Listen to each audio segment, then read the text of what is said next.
Good morning.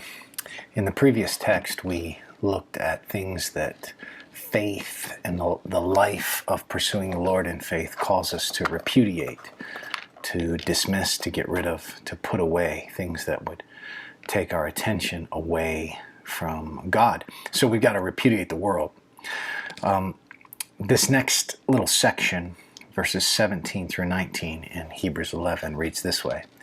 By faith, Abraham, when he was tested, offered up Isaac. It's the famous story, Genesis 22, Mount Moriah. Offered up Isaac, and he who had received the promises was in the act of offering up his only son, of whom it was said, through Isaac shall your offspring be named. He considered that God was able even to raise him from the dead, from which, figuratively speaking, he did receive him back.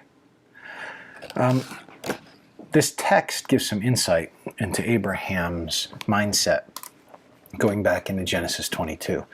It's clear from this in verse 19 when it says that he considered that God was able even to raise him from the dead, that Abraham fully intended to kill his son. That if God called him to this radical thing, he would do that which seemed unthinkable. But he would do it because he would heed the voice of God. Now, to us in the modern world, you may hear that and go, just assault your senses in some way.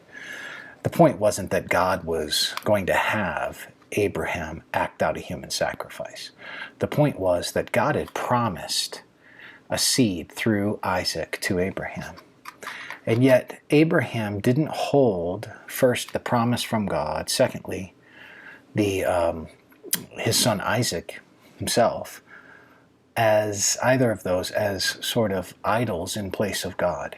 He was willing to relinquish both the expectations he had of what God would do and the one through whom those expectations would come.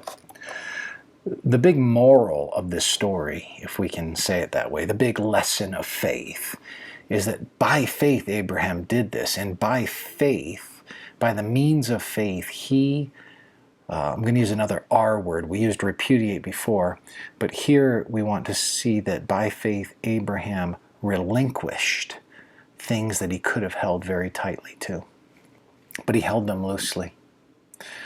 The art of holding something loosely is a hard thing. It's easy to talk about, but it's a lot harder to do. It's hard to hold our children loosely. I have a hard time with this. It's hard to hold our expectations loosely. It's hard to hold our careers loosely. It's hard to hold important relationships loosely. It's hard sometimes to hold our money loosely. And yet, we don't need to repudiate our children. We don't need to repudiate our profession. We don't need to repudiate our expectations.